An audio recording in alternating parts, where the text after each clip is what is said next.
I'm here to give you an update on the SDP's healthcare plan. As you know, I'm working in a public sector institution, but this is entirely in my personal capacity as the chairman of the SDP, and I do not represent any of the institutions that I'm associated with. Interestingly enough, there are a number of MPs from the ruling party in the various institutions in Singapore anyway. The first point I'd like to make is that Singapore has had a very good healthcare for a very long time.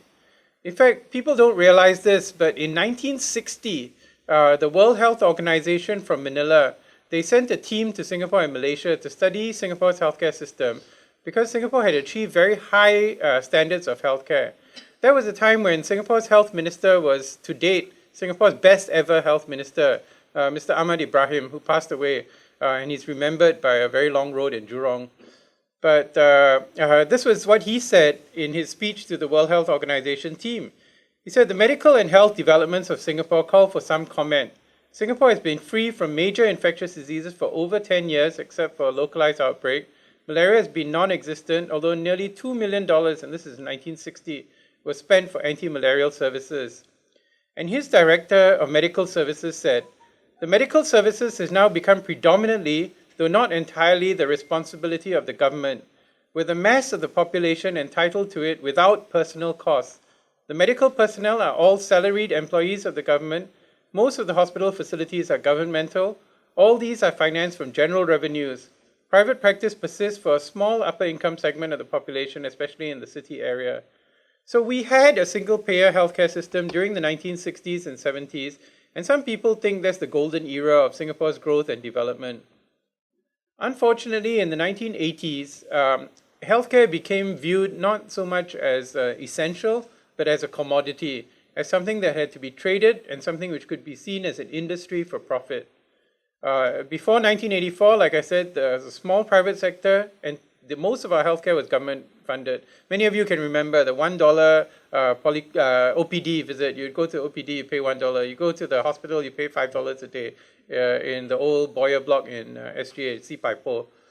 Then in 1984, Medisave was introduced. 1 year later, the first restructured hospital. In 1990, they realized that was not enough, so they introduced Medishield. 1994, Medi Fund, because even Medisave and Medishield was not enough.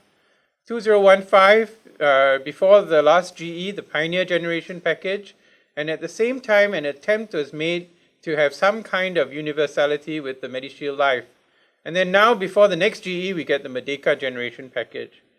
And you ask yourself, why were all these changes put in? Were they put in because the old single-payer system was bad? And I would argue that that is not true. In fact, this is the Government of Singapore's blue paper on the National Health Plan, published in 1983. And they reviewed the healthcare system in Singapore. And at that time, remember, this is still the time of the $1 OPD and the $5 hospital stay. At that point in time, Singapore's infant mortality was actually lower than the UK and the US.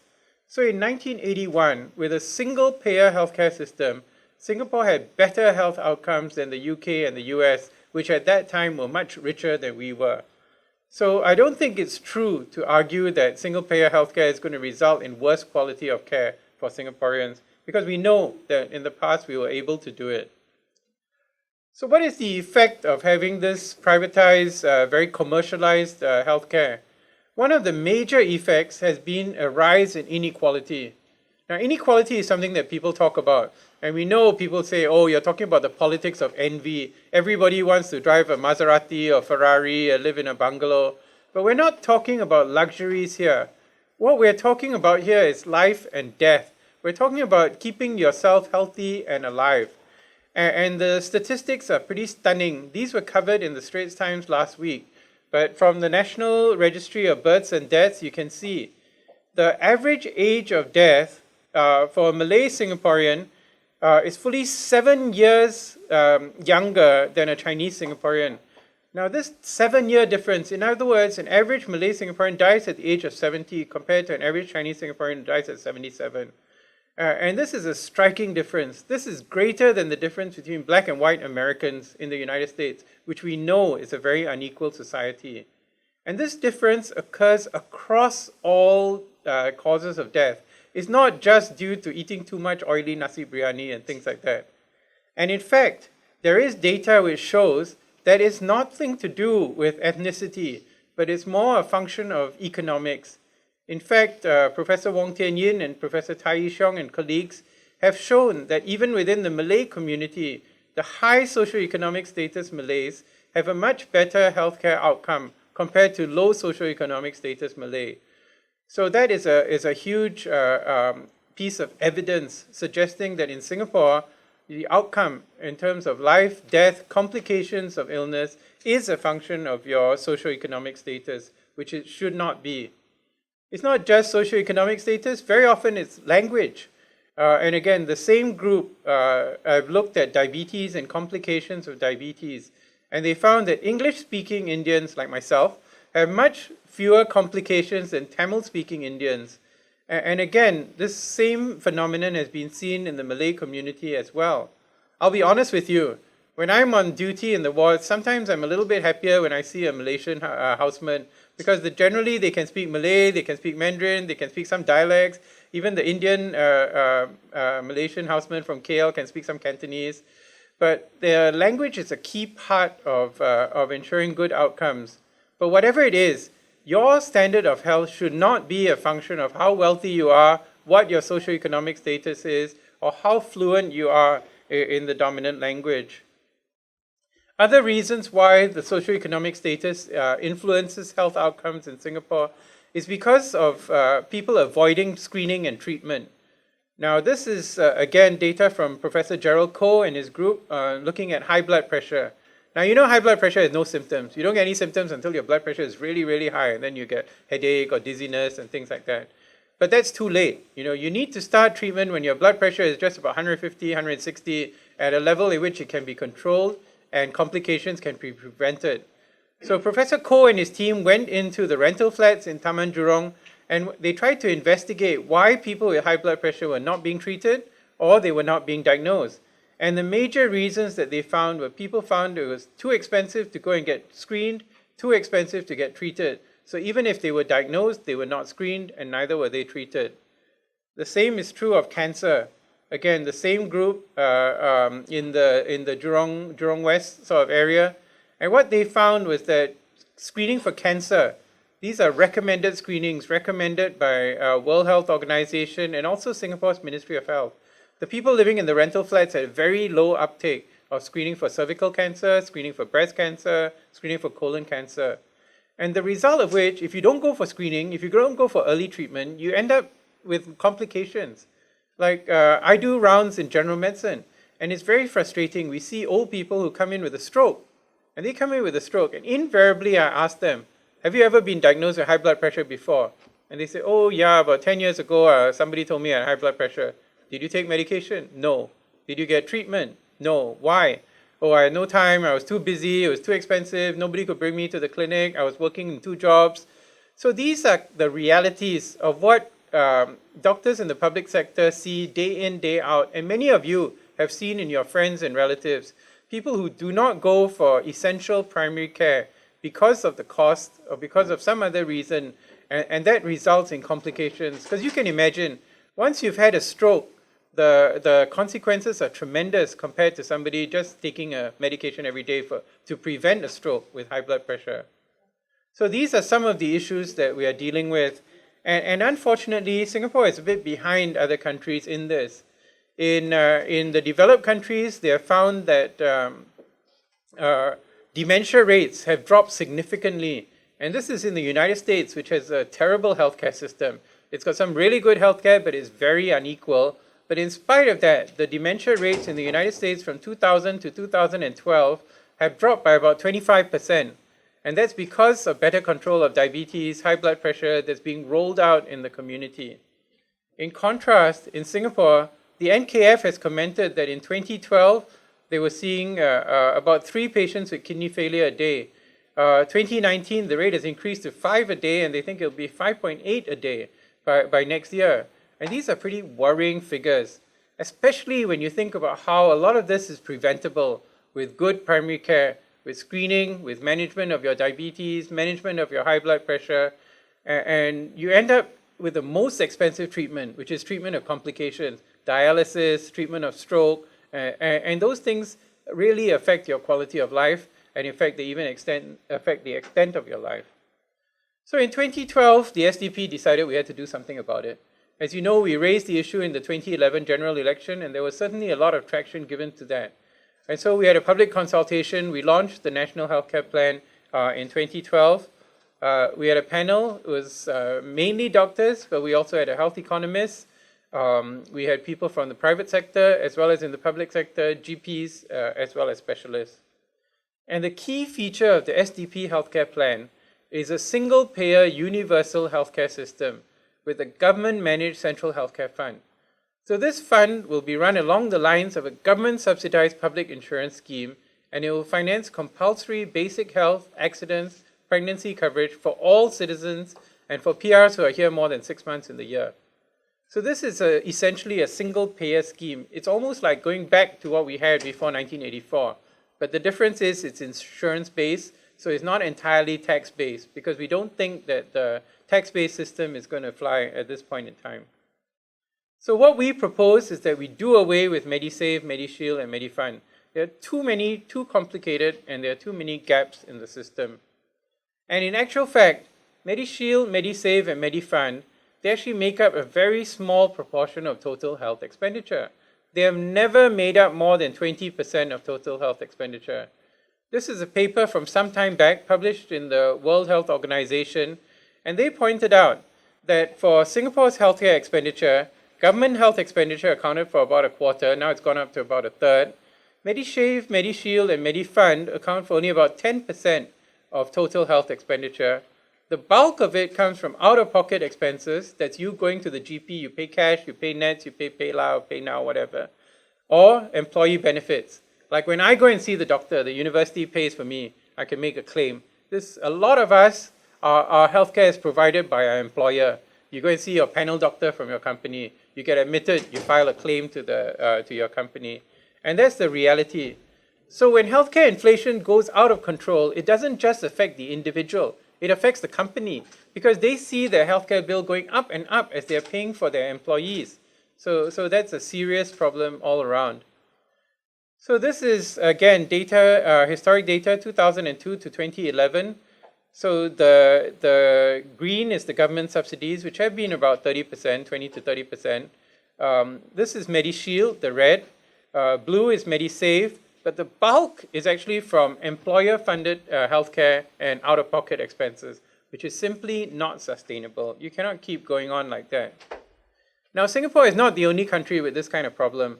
The country which exemplifies this is the United States. So this is from the World Bank, and what you can do is you can put in the countries that you're interested in.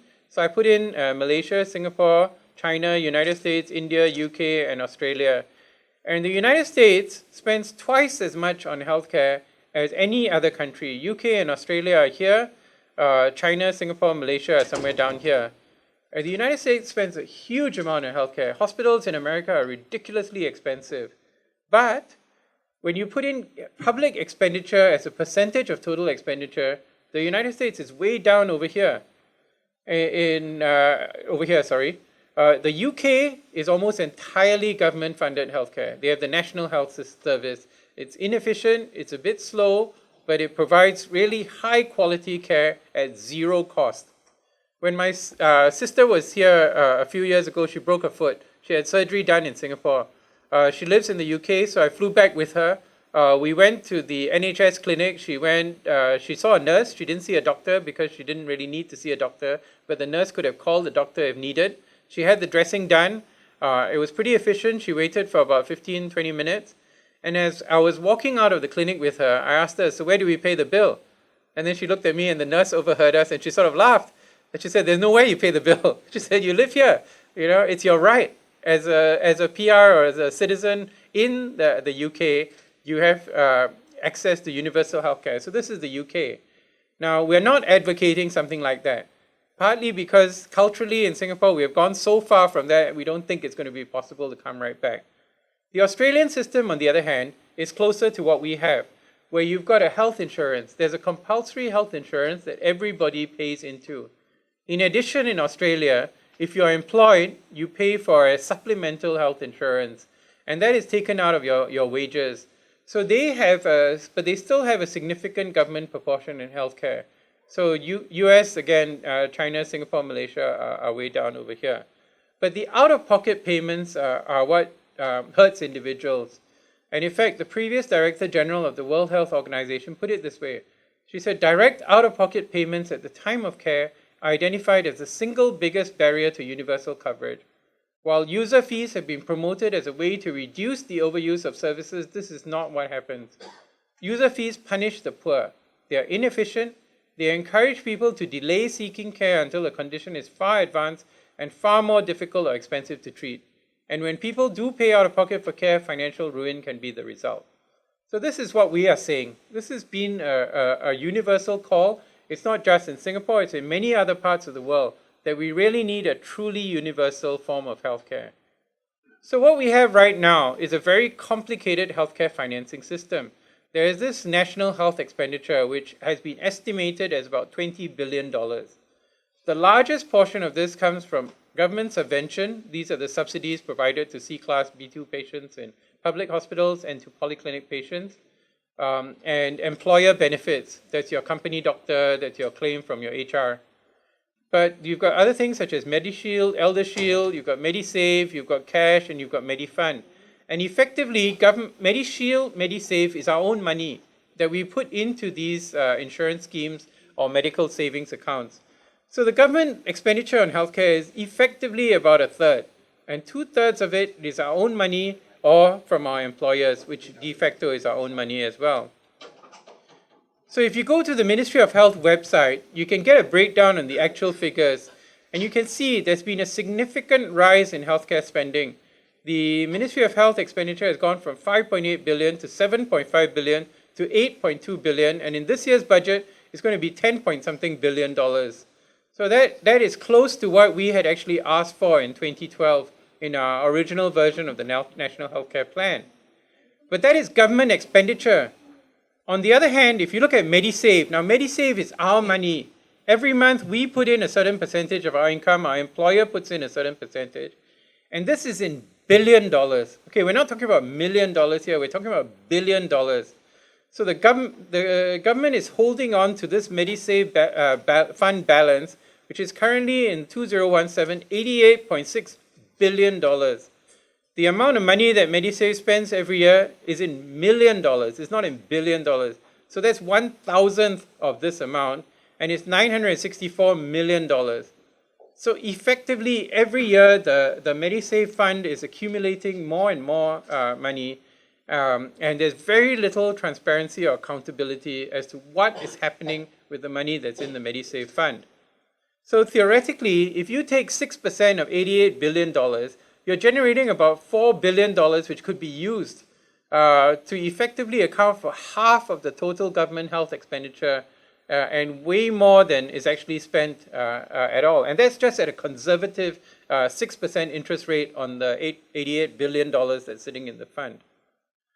So why is this the case? Professor William Xiao from the Harvard School of Public Health was one of the early advisors to the Ministry of Health when they came out with Medisave and Medishield. And he's written an article in the Journal of Health Policy and Public Law, Health Public Policy and Law, and he has argued Medisave was derived from the principles of self-reliance and self-responsibility, with the government ensuring access only to basic services. Translation: people's access to healthcare depends directly on their ability and willingness to pay. Since humans are endowed with unequal ability, given unequal social support or economic opportunity, it means that our incomes are vastly different. Thus, Singaporeans have unequal access to healthcare. This was a conscious decision made by the government in terms of trading off equity and efficiency.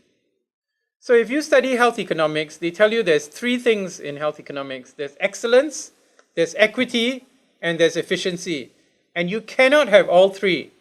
So the healthcare system in the US has excellence, and it's got efficiency. It's very fast. You want a CT scan, you want an MRI, you get it done straight away, but you pay for it. So the result of which is there were 40 million uninsured in America before Obamacare. Now there are about 20 million. It may go back to about 30 million with Trump. In the UK, you've got excellence and equity, but you don't have efficiency. So the National Health Service, you've got very good care, but you've got to wait a long time. You want a hip replacement, sometimes you've got to wait 6 months or 9 months. So there's no efficiency in the UK health system. To translate it into Singaporean terms, you cannot be cheaper, better, and faster. You can be cheaper and better, that's like in the UK, but you cannot be faster. You can be better and faster, like in the US, but you cannot be cheaper. So it's just not possible to be cheaper, better, and faster. And even in public healthcare, there are significant inequalities which arise. And this was illustrated best in a column in the Straits Times by Professor Lee Wei Ling. This was when she was still given airspace in the Straits Times. And she talked about a friend of hers who had been admitted to one of the public sector hospitals for a head injury. And so she said, she asked her friend, who was the doctor looking after the patient? Her friend was in a subsidized ward, and her friend didn't know. So she said, write down my name and mobile number on a piece of paper and give it to the most senior doctor, ask him to call me. She said, the moment the doctor saw the note, he telephoned his head of department. My friend had never seen or heard of the head of department before that. Other doctors in the hospital asked my friend, who are you and how are you related to Professor Lee Wei Ling? An hour later, the head of department called me to give me the medical details, sounding as though he had been in charge all along. The next day, a bouquet of flowers from the hospital appeared in the room of my friend's husband. A senior doctor took care of my friend's husband and performed every operation on him personally. My friend's husband had been admitted as a subsidized patient because all emergency admissions are categorized as subsidized. So this is the problem. In the public healthcare system, because it's so overwhelmed, it's often very difficult to give individual and personalized care to individuals. And that's why people resort to dropping names like Professor Lee's friend. The other point is individual responsibility is important. Okay, we should look after our health, we should look after our diet, we should look after our exercise. But in reality, there are some individuals who are going to get sick regardless of what they do. And this was very poignantly told in the Straits Times by one of the journalists who talked about her child, a little boy who was born with a rare genetic disease because both parents were carriers of the disease. So it's a genetic disease. None of us can choose our genes. You know, we think we can, but we cannot. Okay, you cannot choose your parents, you cannot choose how you are born. And this poor child was born with this genetic disease, which required a medication that cost $10,000 a month. Okay, and you know, who in Singapore can afford to pay $10,000 a month for medication for their child? So she did some searching around. She's a very educated individual. She found that she could get it for $5,000 a month in Australia. So she actually had someone fly to Melbourne, buy a batch of the $5,000 a month medication directly from the Australian firm and fly it back. So that's the kind of situation that we're dealing with. These individuals who have uncommon diseases which are way beyond the cap that is provided by even Medishield Life.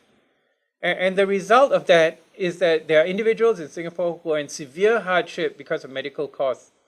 This was published in the Straits Times again, where they looked at Singaporeans who were counseled by Credit Counselling Singapore over the years.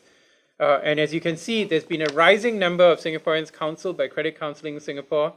And the major reasons for their being in debt, overspending, job-related, and medical, which is pretty striking. 21% of Singaporeans and 36% of PRs in 2010 had to severe financial problems because of medical reasons. This is among those who are counseled by Credit Counselling Singapore.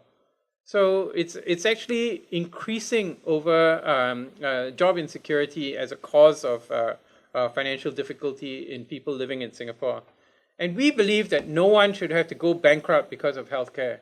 We don't want to have a situation where people are so desperate that they're being forced to go to loan sharks just to pay off their medical bills.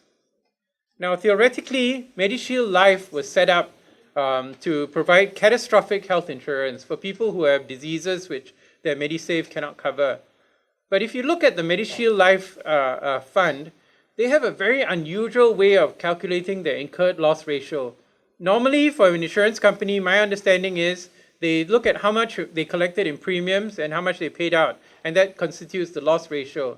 For Medishield Life, though, they look at their premiums collected, and then they make this worst case scenario that everybody is going to get sick and die and won't be able to pay premiums, and then they have to go and pay out the balance. So as a result of which, in 2017, Medishield Life collected $1.9 billion in premiums, but they only paid out $836 million in claims. So if you look at it, this is a loss ratio of about 50%, but the way they calculate it is a loss ratio of 96%. Now, to give you some perspective, under Obamacare, insurance companies are not allowed to carry a loss ratio that's below 90%. So this is, if you use the same calculation that they use in Obamacare, this would be a loss ratio of 50%, which would be illegal under Obamacare. But again, this is the nature of the current government, is to be kiasu. So they believe that they have to plan for the worst possible case scenario. They build this umbrella that protects you for things that will never ever happen, or because they say they're just being prudent and cautious. And again, as Juris pointed out, Medishield Life is so inadequate because of all of these restrictions. There's a very high deductible. The first $3,000 you have to pay yourself, either in cash or in Medisave. There's also a daily cap on how much you can claim from your Medishield Life, even though it has made an advance in that it covers pre-existing conditions. So the third M is Medi Fund. Now, Medi Fund is the safety net. So those who are homeless, so I've got homeless patients, they get access to Medi Fund, they get 100% coverage, but it's only for 3 months or 6 months duration. This is an example from one of my patients. But in order to have Medi Fund, you must exhaust yourself and your immediate family members' Medisave accounts. And this is what we argue, that the PAP's Medisave healthcare financing system is actually placing the burden on the next generation. So this is an intergenerational transfer of funding responsibility that we think is wrong. You know, young people in Singapore are struggling to find the funds to bring up their kids. If they have to pay for their parents' healthcare as well, it imposes an intolerable burden on them. So this is what the PAP always claims that they're not doing, which is passing the buck to the next generation to pay for this generation's illness. But that is essentially what they're doing, by expecting individuals to depend on their family members to pay for their Medisave or their Medishield Life premiums. So what do we want instead? What we want is a single-payer government-run insurance system with an affordable premium. So basically the idea is, if you get sick, you should concentrate on getting better. You shouldn't worry about who's going to pay your bills, whether you're going to have to sell your house to pay your debts. And this is why I tell my patients, the priority, don't worry about the insurance, we'll settle that later, don't worry about that. Your goal is to get better so you can go back to your family, you can be a part of your life and your family life as a whole. So the principles are, we want universal, affordable healthcare coverage to be provided to all Singaporeans. We want an increase in government spending on infrastructure and human resources. And we think we can claim some credit that a lot of that has been done. In 2012, the government health expenditure was only $4.5 billion. In this year's budget, it's $10.5 billion. So it's more than double. Of course, some of that is from building very fancy hospitals that look a bit like country clubs. But there has been, to their credit, significant increase in expenditure.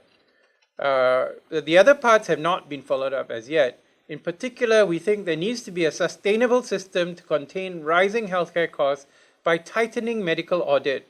Now, by tightening medical audit, we do not mean going after well-meaning doctors who are trying to help their patients and prosecuting them. But what we mean is ensuring that what is paid for is done, that healthcare procedures are done according to guidelines and not according to profit-centered motive.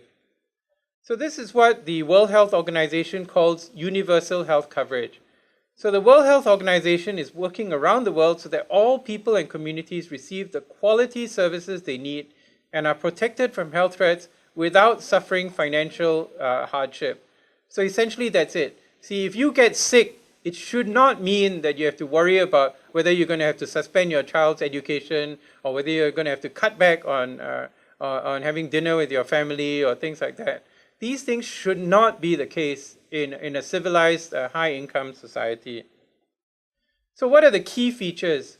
Originally, we thought we needed a significantly larger government contribution, but for a variety of reasons, the government contribution is actually caught up with what we had forecast in the 2012 paper. Overall, we think there should be a slightly larger government contribution, and as I pointed out, just simply tapping on the Medisave fund balance, it's easily going to be more than enough to cover that. And this would be closer to developed East Asian norms in Korea and Taiwan and Hong Kong. We want a single-payer public insurance system. We want evidence-based regulation of insurance payouts. Right now, the insurance companies, they often have absolute power over what is paid out. So if you can get through the system, the institution can charge what they want and the insurance companies will pay. We do call for co-payment, and part of the reason is that there should be a certain sense of ownership. Because when you give somebody something as a charity, as a handout, you tend to put down the individual. Whereas if the individual is paying something, even if it's $10, there is a certain sense of ownership and pride that this is something that I am contributing to my own well-being and recovery, but it should not be a hardship. The other difference is that we are asking for caps, and their caps are caps on what the individual should pay. We're not talking about caps on what the insurance pays out. So the Straits Times reporter whose child has to pay $10,000 a month for medication. There is a cap. See, Medishield Life has a cap, an annual cap, it's about $100,000, and they have a lifetime issue. So we want to argue that the cap should not be based on what the cost of the treatment is, but rather should be based on what the individual should be able to afford to pay. So as an example, these figures are, again, the 2012 figures.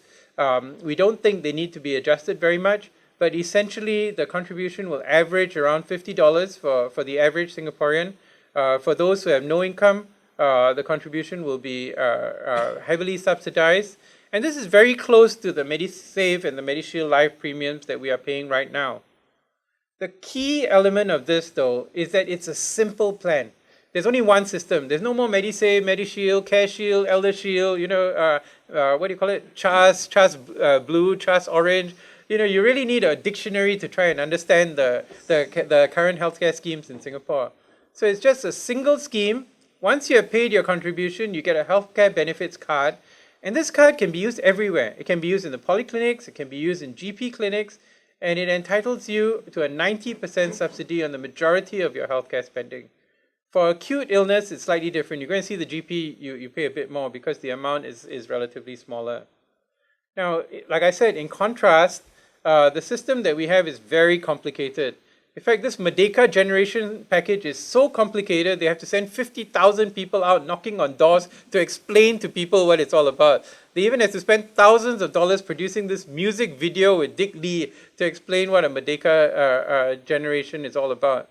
So what we are talking about is something that's a lot simpler than that. Okay, just simple. You pay one premium, you get one card that gives you a fixed subsidy rate. So I'll give you an example. If you go to the CPF board website, they give you an example of somebody who has a heart attack and needs a balloon angioplasty. So they say you're 50 years old, you stay in a C-class ward, your claimable amount is $8,000. You pay the deductible of $1,000, and then they calculate your co-insurance in this crazy way, 20% of 2,000, 15% of the next 2,000, and so on and so forth. So effectively, this is again lifted off the CPF website. You pay an excess of claimable amount plus deductible plus co-insurance, and it comes up using the 90th percentile to about $4,000. Post-discharge, so it's not just the hospitalization. You've got to go for your follow-up, right? You had your balloon angioplasty, you need to see the cardiologist, make sure the thing doesn't get clogged up again. You need some medication to keep the stent open. All these payments are paid in cash because you cannot use Medisave for outpatient treatment of heart disease. You can use Medisave for dialysis, for chemotherapy, for certain things. You cannot use it for treatment of heart disease. Hopefully you get no readmissions. On a conservative estimate, you're paying $200 to $400 a month. So at the end of 6 months, your total cash outlay is closer to $6,400. Now under our plan, okay, you get chest pain, you go to A&E, you get hospitalized, you pay about 10% of the cost. Using the same estimate of the cost, just one figure, okay, 10% of $12,000 comes up to about $1,200. There's a cap on the cost of the outpatient visit, there's $20 to $40. The total cost per year is $1,680 for the angioplasty, for the hospitalization stay, and for the visit. If you are low income, this is capped at $500 per year. One card, one policy.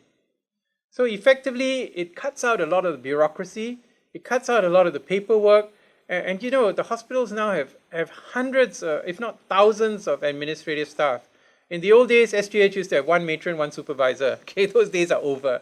You know, now they have hundreds of staff at multiple levels doing billing, doing administration, doing coding, doing all kinds of things. You know, and it's just a bureaucracy that feeds on itself and adds incredibly to the cost of healthcare. So we also believe in a regulatory framework. We believe that effective drugs, those on the World Health Organization essential drug list, should be on the national formulary. We should promote local generic drug manufacturers. Some of this is happening. We should go back to the Singapore Medical Association guideline on fees, and there should be a single class wards in public hospitals. There should be elimination of the hotel services.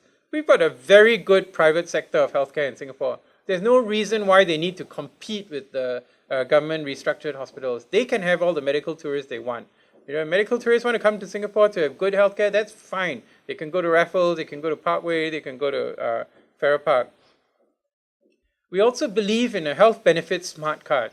Now the difference here between us and the current system is we have this currently, some of you are aware of the National Electronic Health Record, which is kept in a central repository. And as you know, there have been numerous data breaches. There was the HIV data breach, there was the SingHealth data breach, and the trouble is that individuals have no access to the National Electronic Health Record. What we are proposing is that you control the access. You have this smart card, and this smart card has all the information about your healthcare. Now, to be honest with you, this is not entirely original. In Taiwan, this is what they have, because people move from Taipei to different parts of the island. And so they have their own record with them. So if you go and see a GP, you can choose to give the GP what information you want to give the GP. So essentially, the control goes back to the patient. It's not controlled centrally. And this smart card can have information on your payment, utilization history, important medical information, as well as the current medication you're on. So again, we believe in strengthening health technology assessment. We will only accept treatments which are proven to be effective and worthwhile. So how is this going to happen? Now, 80% of the healthcare in Singapore is provided by GPs, the primary healthcare. You know that. You go to every HDB block, there's a GP downstairs. Okay, and a lot of the GPs are doing really important, critical work. But again, you know what Singapore is like. You go to a hawker center, one stall has got a long queue, the other stall has got nobody standing outside there. So some GP clinics are really busy and others are not. So a lot of the GPs, unfortunately, are struggling. Okay, and some of them are resorting to things which shouldn't be done, like selling cough mixture and stuff like that. So we believe that all of these individuals are well trained. We have some of the best medical schools in the world. And they are individuals who believe in looking after people. That's what they were trained to do. And that's why they set up clinics in the heartlands. And so we want to strengthen primary care. So there will be a 10% co-payment for all hospitalization, drugs, investigations, and surgeries, except for these acute GP visits. You get a cough and cold, you go and see the GP. We think there should be a fixed subsidy of $10. You want to pay more, you pay more. The GP wants to charge you only the $10, that is also fine. Now, the interesting thing is this is very similar to the CHAS system, which came on after we came up with our National Healthcare Plan. However, the CHAS system is very complicated. There's an orange, there's a blue, there's a pioneer generation, now there's a Merdeka generation, and they've got all kinds of different ways of calculating how much you get. The CHAS system also is not a full subsidy, so you've seen, some of you have been to your GPs and used your CHAS card. You know, I took a relative to see the GP. Previously, she used to pay about $50. Now he said, oh, you can use your Pioneer Generation card. You only have to pay $30, but my fees have gone up to $60. So essentially, you know, if you do not have a simple system that is easily reproducible and hard to game, you're open to all kinds of different ways these things can occur. So under the co-payment system, there will be a $10 for acute self-limiting illnesses, your cough and cold or your sprained ankle or whatever it is. Everything else, it's 10% of the bill. The other thing that we feel is important is engaging the whole of the healthcare sector. Now, Singapore has a lot of really good nurses, but a lot of them are not doing nursing. Okay, a lot of them end up being property agents and things like that, which is really, really sad, you know. And it's partly because of the conditions of work in the public hospitals. And so you see but many of these well-trained nurses are living in these housing estates. And so what we proposed during the last election, actually one election ago, was the idea of void deck nurse-run healthcare centers. To get a private nurse in Singapore is horrendously expensive. You pay $200 for a staff nurse, or you pay $180 for an assistant nurse, and that's just for a 12-hour shift. And most people cannot afford to pay that. On the other hand, if you had a primary care-centric service based on the GP who's downstairs in the block, with a nurse who's covering maybe 2 or 3 blocks, they could cover the healthcare costs for the individuals, elderly or disabled, living in that block at a much lower cost than the cost of trying to bring somebody to a fancy-looking healthcare center or community hospital. So this, again, philosophically, you're bringing healthcare back to the people. You're empowering the individuals. You're empowering the Singaporean doctors and nurses who are essentially the backbone of our healthcare system. Just yesterday, some of you may have read this in the Straits Times. There was a rather unusual headline in the Straits Times, but if you actually read the article itself, this was a study done by the Duke NUS Medical School. And they pointed out that currently only 30% of Singaporean seniors can meet their household expenses. And this is a rather shocking statistic. The researcher pointed out, though, that he was trying to explore the reasons why this happened. And he argued that this was due to an increase in the general cost of living and a rise in healthcare expenses amongst the oldest, the 80 years and above age group, which had the highest proportion of income inadequacy.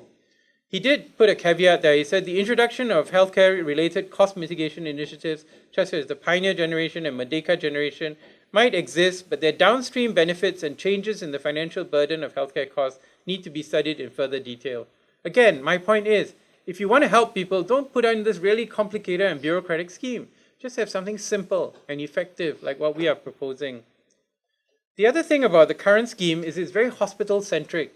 So, you can get a subsidy in hospital based on your income. But if you want to get transferred to a nursing home or a long-term care facility, they look at your household income. So most of these elderly people pass the means test in hospital, but they want to get discharged, they fail the means test because they've got somebody who's got relatively high income in their family. And the result of which is you've got differential subsidies. And this was highlighted at the end of last month, where there was this lady who had to pay a $19,000 deposit from being transferred from Singapore General Hospital to Sengkang Community Hospital. And again, who has $19,000 spare cash deposit to pay just to get transferred from a hospital to a step-down care facility? The result of which is the hospitals are way overcrowded because individuals who could go to a step-down care facility are not going to be willing to pay $19,000 deposits like this poor lady was being asked to do so. So there's a natural result, which is the overcrowding. People go to, anybody who's gone to a public hospital in Singapore will know. You go to A&E, you're prepared to wait 5 or 6 hours. And after that, you've got to wait even longer if you need a bed to be admitted. So we have argued that it's far better to age in place. Now, the government has given a lot of lip service to the term aging in place. But if you really want to age in place, you have to make it possible for people to access services at their home at an affordable rate. And that's how we think a void deck nurse-run healthcare service is all about. Furthermore, our system is also going to provide subsidies for the long-term care. There are some who cannot stay at home. Okay, you're all alone at home, you live in a place, there's a lot of steps, there's things like that. It's just not possible, or you're too disabled. We need too intensive nursing care. So there are some individuals like that. Although we believe that if you strengthen primary care, like in every developed country right now, you're going to reduce the incidence of complications, you're going to reduce the number of people getting strokes, getting all these complications. But if you do end up with one of those complications, then our system is also going to cover long-term care. So there's a cap in terms of how much you pay. The first year of treatment, you pay about $2,000 in cap. The second year of treatment, and it diminishes over time. If you are low income, the amount that you pay is also correspondingly reduced. And again, there's a 10% co-payment. So coming back to this, how are we going to fund this? We estimated in 2012 that this would cost about $10.5 billion. Interestingly enough, that is about the same figure that's currently being spent on healthcare by the government right now. If you take into account medical inflation, and if you balance out some of the evidence-based control measures that we're going to put in, we estimate it may take about between $12 and $13 billion. Now, there's a straightforward source of the extra $3 or $4 billion. Like I said, the government Medisave fund is sitting on $88 billion. At a conservative return of 6% on that, you're talking about $4.8 billion, which is available right away to make up the shortfall, to go from this complicated scheme that we have right now to a simple, single-payer, universal health insurance scheme. So this is what we're talking about. The key features of the scheme: larger government contribution, public insurance, evidence-based regulation, co-payments with caps on what you have to pay, not caps on what you are entitled to in terms of essential treatment for your illness, and also responsive long-term care at the point of need. So if you want to stay at home, you want to be looked after in your home, you want to have somebody to come and help you do certain activities of daily living, we think that is ideal and it should be supported. And it should be supported not by some complex bureaucracy, but by the nurse who lives downstairs. You know, she should be able to be compensated so she can do it within her time. She's got her own kids, she sends her kids to school, she goes upstairs, looks after the auntie or the makcik upstairs, and then she comes back down and she gets paid for doing a service that is essential. And that's a win-win-win situation for all concerned. Instead of which the makcik ends up getting admitted in hospital, gets stuck there, cannot get transferred to a nursing home. And it's just, a system which frustrates everyone. So the question is, so you've got this very nice plan, okay, it looks very good on paper. How are you going to do it? You're not going to take over the government, okay, much as we would like to, we can't, okay, and we'll be honest and we'll admit that. At the most, we'll win one or two SMCs or GRCs in the next election. So what we promise you is that even if we have only one or two GRCs or SMCs in the next parliament, you can be sure that our elected SDP members of parliament will hold the government accountable for how Singapore's health is protected.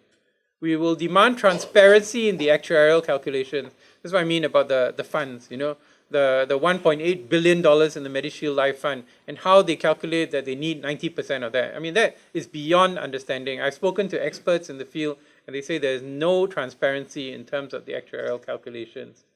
We will also demand accountability for the spending markups and cost recovery that take place in public hospitals and healthcare facilities. We insist on expansion and implementation of the guideline on fees, and we want guidelines not just in how much the doctors charge, but how much the institutions charge. I think you remember some time ago there was a story about KK Hospital where there was a woman who was charged $40 just to have a nurse watch her take a shower to make sure she didn't fall. I mean, that's ridiculous. And so we want detailed accounts and justifications for the non-medical charges, in addition to the medical charges, which are going to be regulated by the revised guidelines. And you can be certain that the SDP will not allow the government to treat the health of Singaporeans as a commodity for profit making, but rather as a fundamental right to be preserved and protected. And we can do that even with a small number of members of parliament. We can raise questions, we can call for divisions, we can call for amendments.